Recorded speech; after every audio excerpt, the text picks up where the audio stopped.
Oh Lord, it's hard to be humble when you're perfect in every way. I can't wait to look in the mirror because I get better looking each day. To know me is to love me. I must be a wonderful man. Oh Lord, it's hard to be humble, but I'm doing the best I can.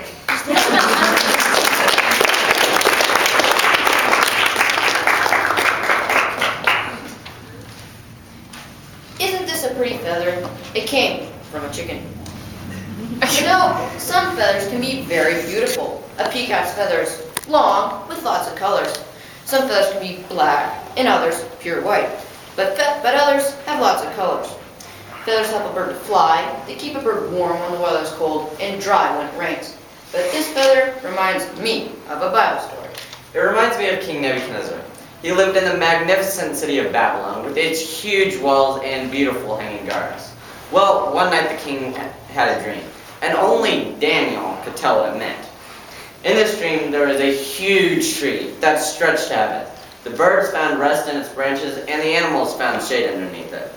Well, one day this tree had to be cut down to a stump. Daniel explained that the tree in the dream stood for King Nebuchadnezzar, who was very proud.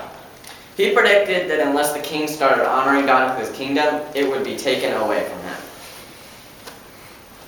Eventually, the dream came true. The proud king was walking on the roof of his castle overlooking the great city. He was saying, "Is this not the great Babylon, which I have built with my mighty power?" The king took all the credit and did not admit that God had given him the great city. But eventually God humbled the proud king. Since Nebuchadnezzar was proud and didn't honor God, eventually his mind became confused.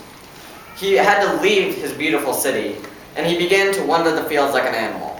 His fingers became like claws, and his hair like eagle's feathers. As the king became humble, he began to think clearly again. He realized how important it was to give God credit instead of himself. God tells us in the Bible that he wants his children to be humble and not proud. Jesus was the example for us. He left his throne of heaven and came down to suffer and die for us. He washed the feet of his disciples to teach them and us that we should be willing to do the lowest tasks for others. So next time you see a feather like this, will you remember the proud king and what happened to him?